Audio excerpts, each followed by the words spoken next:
Meenu TV.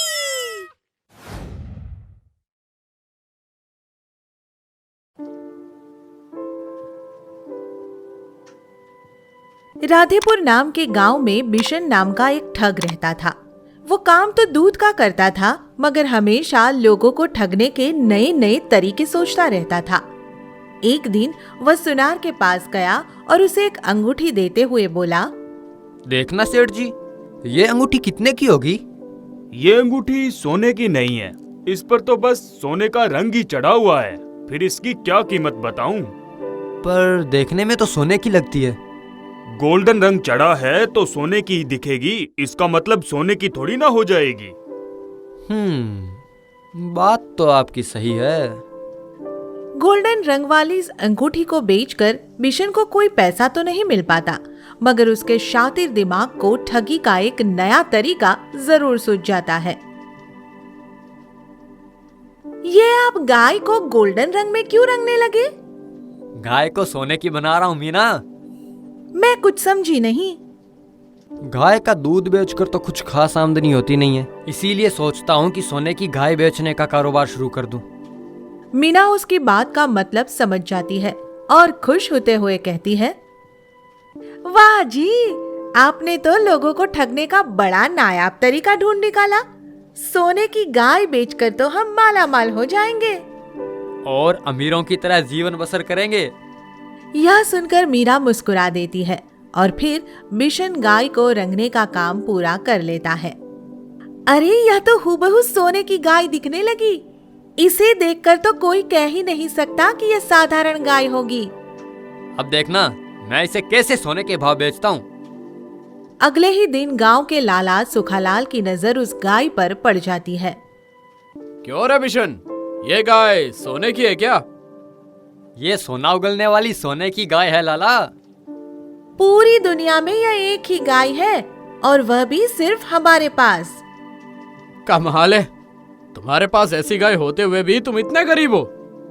हम गरीब कहाँ हैं लाला, हम तो बस गरीबी का दिखावा कर रहे हैं। फिर तो ये गाय मेरी हुई। लाला गाय को खरीदकर फूला नहीं समाता। अब तो घर में सोने के ढेर लग जाएंगे। मैं करोड़पति के साथ साथ सोनापति भी बन जाऊंगा। लाला के जाते ही बिशन दूसरी गाय को रंगता है और उसे बेचने के लिए पास के पशु मेले में जाता है। मेरा नाम रघुवीर है भाई, आपकी गाय तो सोने की गाय लग रही है। हाँ, ये सोना उगलने वाली जादुई गाय है। मैंने इससे जी भरकर सोना पा लिया है और अब मैं इसे बेचना चाहता हूँ। अगर ये सच में ही सोना उगलती है तो मैं इसे खरीदने के लिए तैयार हूँ। उधर लाला सुखालाल को गाय से सोना नहीं मिल पाता तो वह परेशान हो उठता है। 3 दिन हो गए हैं और अभी तक तो इस गाय ने बस गोबर ही किया है, सोना तो उगला ही नहीं। हफ्ते में एक बार उगलती होगी बेचारी, क्या हफ्ता भर सब्र नहीं कर सकते? तुम कहती हो तो ये भी कर लेता हूँ भाग्यवान। रघुवीर भी गाय को लेकर तरह तरह की कल्पनाएं करता है। 2 दिन हो गए गौ माता, तूने झाग के सिवा मुंह से कुछ नहीं उगला। ये ले फल, मेवे और मिष्ठान खा और थोड़ा सोना उगल दे। देखना मालिक, फल मेवे और मिष्ठान खाकर गाय इतनी खुश होगी कि सारे घर को सोने से भर देगी। तेरे मुंह में घी शक्कर, ऐसा हुआ तो मेरे साथ साथ तू भी अमीर हो जाएगा। इसी तरह पूरा महीना बीत जाता है और गाय से घर में गोबर का ढेर तो लग जाता है, मगर सोने की एक डली तक नहीं मिलती। अब तो पूरा 1 महीना बीत गया, अब तो सोना उगल दे मेरी माँ। हो सकता है कि गाय के पेट में अभी सोना बन रहा हो। जैसे ही सोना बनेगा उगल देगी। क्या थोड़ा और सब्र नहीं कर सकते आप? क्या खाक सब्र करूं? पैसा लुटा लुटा कर और गोबर उठा उठा कर थक गया हूँ, पर ये सोना उगलने का नाम ही नहीं ले रही। उसी समय लाला के घर उसका रिश्तेदार मोहनलाल आ जाता है और लाला उसके सामने सोना उगलने वाली गाय और दूध वाले बिशन का जिक्र करता है। दूध वाले बिशन का जिक्र सुनकर मोहनलाल चौंक जाता है। अरे कहाँ फंस गए तुम सुखलाल, ये दूध वाला बिशन ठग है, ठग। इसके बारे में तुम कैसे जानते हो मोहनलाल? क्योंकि कुछ साल पहले इस कमबख्त को हमारे गांव से धक्के मार कर निकाला गया था। तभी उर्मिला की आवाज सुनाई पड़ती है। अरे यह तो साधारण गाय है, इसे तो बस सोने के रंग में रंगा गया था। मैंने इसे नहलाया तो देखो कैसे इसका सारा रंग उतर गया। गाय को देखकर लाला बिशन पर आग बबूला हो उठता है। अब समझा, उस ठग ने मुझे गाय को नहलाने से मना क्यों किया था। अब मैं इस ठग को सबक सिखाकर ही रहूंगा। इस तरह बिशन की ठगी की पोल सबके सामने खुल जाती है और सब, तूने हमारे साथ इतनी बड़ी ठगी की, चुपचाप हम सबके पैसे वापस कर दे, वरना आज जेल की हवा खाएगा बच्चू। जेल के नाम से बिशन घबरा जाता है और फिर उन सब के पैसे वापस कर देता है।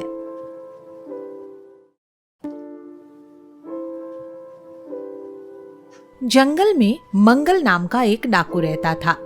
मंगल को जंगल में रहते रहते ऊब गया था और अब जंगल को छोड़कर किसी शहर में बसने की सोच रहा था, मगर शहर में बसने के लिए बहुत सारे पैसे की जरूरत थी। इसलिए पैसा बनाने के लिए उसने एक तरकीब निकाली। वह एक सन्यासी बन गया और फिर लोगों को ठग कर धन बनाने के लिए पास के एक गांव में चला गया। मेरा नाम राधे है साधु महाराज, कहिए मैं आपकी क्या सेवा कर सकता हूं? बच्चा, मेरा नाम बाबा मंगली राम है। मैं काशी से धार्मिक और ज्योतिषी की विद्या ग्रहण करके आया हूं और कुछ दिन इस गांव में रुकने का मन है। ये तो बहुत अच्छी बात है। आप हमारे गांव के मंदिर में रुक सकते हैं, यहां आपको कोई तकलीफ नहीं होगी। राधे की यह बात सुनकर साधु महाराज उसे समझाते हैं। हम मंदिर में नहीं रुक सकते बच्चा, क्योंकि हमें एकांत पसंद है। इसीलिए हमारे लिए किसी एकांत स्थान पर कुटिया बनवा दे तो बड़ी कृपा होगी। हम सहज भाव से ईश्वर भक्ति कर पाएंगे। ये तो बहुत अच्छी बात है साधु महाराज।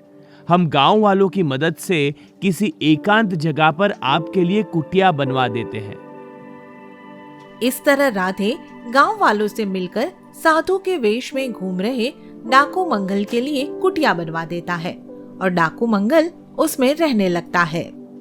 धीरे धीरे वह अपनी चालाकी से गांव के भोले भाले लोगों को अपने ज्योतिषी के जाल में फांसना शुरू कर देता है। महात्मा जी, आप तो भाग्य की रेखा पढ़ सकते हैं। देखिए ना, मेरे बंटी को 4 दिन से बुखार है। इलाज कराने के बाद भी बुखार नहीं टूट रहा। यह किसी ग्रह दोष का परिणाम तो नहीं है? दुखी माँ की ऐसी बात सुनकर मंगल प्रसन्न हो जाता है और बच्चे के हाथ और मस्तक की रेखाओं को पढ़ने का ढोंग करते हुए कहता है। बच्चे का चौराहे में पैर आ गया है। एक खतरनाक प्रेतात्मा इस पर असर दिखा रही है। तो अब क्या होगा महात्मा जी? 4 लड्डू बच्चे के नाम से रात के समय चौराहे पर रखवा देना, बच्चा ठीक हो जाएगा। मंगल का अंधेरे में चलाया तीर निशाने पर लग जाता है। चौराहे में 4 लड्डू रखवाने से बंटी सचमुच ही ठीक हो जाता है और फिर उसकी माँ आशा गांव भर में, सुनो बहन निर्मला, वो कुटिया वाला बाबा तो पहुंचा हुआ ज्योतिषी है। जो भी बताता है सच होता है। अच्छा, क्या तुमने आजमा कर देखा है? और नहीं तो क्या, मेरे बंटी को बुखार किसी डॉक्टर की दवा से ठीक नहीं हुआ, मगर बाबा के बताए उपाय से मिनटों में गायब हो गया। सच बहन, ऐसा है? हाँ बहन, ऐसा ही है। उस दिन के बाद गांव की लगभग सभी महिलाएं मंगल को सिद्ध महात्मा और पहुंचा हुआ ज्योतिषी मानने लगती है और उसे चढ़ावे के रूप में रुपया, पैसा और अन्य चीजें बैठे बिठाए ही मिलने लगती है। अब तो धंधा चल निकला। गांव की औरतें तो मेरे बिछाए जाल में फंस ही गई है। बस मर्द और फंस जाए, फिर तो मैं सबको कंगाल करके निकल लूंगा। गांव के मर्दों को फांसने के लिए मंगल अपनी कुटिया में भजन कीर्तन करना शुरू कर देता है और पूरे गांव में प्रसाद बंटवाता है। इस तरह वह कुछ ही दिनों में गांव वालों के लिए सिद्ध महात्मा बन जाता है और लोग उस पर भगवान जैसा भरोसा करने लगते हैं। फिर तो उसकी कुटिया एक बड़े आश्रम में बदल जाती है। महात्मा जी, आपके आने से तो हमारा गांव स्वर्ग बन गया है। स्वर्ग तो बन गया है, मगर अभी पूरा स्वर्ग नहीं बन पाया है। कुछ दिनों में पूरा स्वर्ग भी बना ही दूंगा। हाँ महात्मा जी, अगर ऐसा हुआ तो हम सब गांव वाले आपके एहसानमंद होंगे। इस तरह से कुछ दिन बीत जाते हैं और फिर अचानक ही गांव में कई लोग बीमार पड़ जाते हैं। और महात्मा जी, ये अचानक गांव पर क्या आफत आन पड़ी? गांव के मर्द बीमार होने लगे हैं। कुछ बताओ महात्मा जी, यह क्या संकट है और इसे कैसे टाला जा सकता है? गांव की औरतों से अचानक ही उनके मर्दों के बीमार पड़ जाने की बात सुनकर मंगल मन ही मन बहुत खुश होता है और उसे भोले भाले गांव वालों को लूटने का अवसर मिल जाता है। ये तो बड़ी विकट समस्या है। अगर इसका उपाय न किया गया तो गांव की सब औरतों के सुहाग छिन जाएंगे। यह क्या कह रहे हो महात्मा जी? मैं वही कह रहा हूं जो सच है। पर क्या सच है महात्मा जी?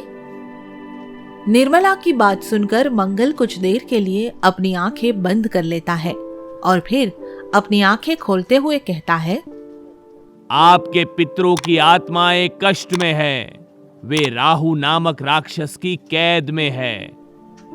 मगर यह सब कैसे हुआ महात्मा जी?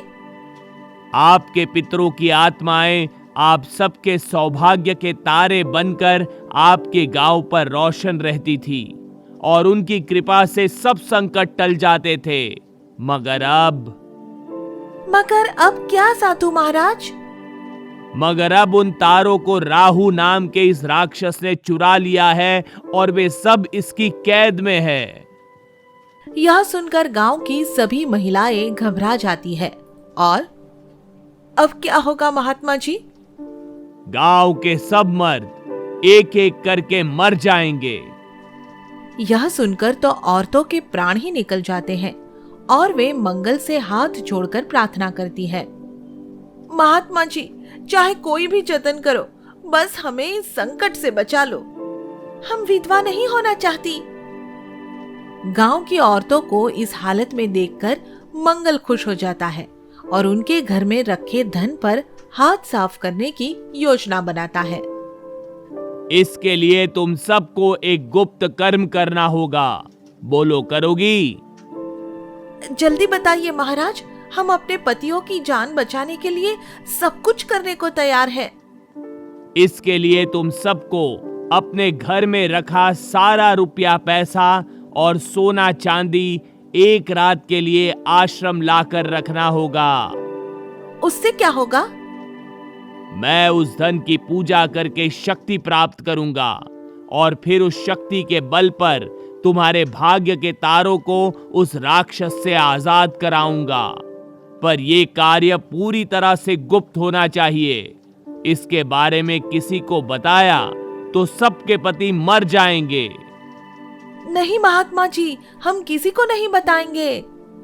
उसके बाद गांव की सब औरतें अपने घरों में रखा सब रुपया पैसा और सोना चांदी चुपके से मंगल के पास लाकर रख देती है और फिर रात को मूर्ख औरतें अपने घरों में रखा सारा धन खुद ही एक डाकू के हाथों में सौंप गई। अब मैं ये सारा धन लेकर भाग जाऊंगा और इससे जीवन भर ऐश करूंगा। मंगल अपनी कामयाबी पर हंस ही रहा होता है कि तभी वहां एक चुड़ैल आ जाती है। इतना खुश मत हो डाकू मंगल, मैं तुझे यह धन लेकर कभी नहीं भागने दूंगी, समझा? पर इसमें तेरा क्या जाता है चुड़ैल? इज्जत जाती है लालची डाकू। तू धन के लिए हम राक्षस जातियों को बदनाम करना चाहता है। तुझे शर्म आनी चाहिए। मैं एक डाकू हूं और मैं किसी पिशाच से कम नहीं हूं चुड़ैल। देखता हूं तू मुझे इस धन को लूटने से कैसे रोकती है। यह कहकर मंगल चुड़ैल को मारने के लिए आगे बढ़ता है, मगर चुड़ैल उसके बस में नहीं आती है और उसे खुद ही चुड़ैल से बचने के लिए भागना पड़ता है। फिर अंत में गांव वालों के सामने उसे अपना अपराध भी कबूल करना पड़ता है। इस तरह उसकी असलियत सबके सामने आ जाती है और गांव वाले उसे पुलिस के हवाले कर देते हैं। आगे की मजेदार स्टोरी के लिए चैनल को सब्सक्राइब करें और बेल आइकन प्रेस करना ना भूलें।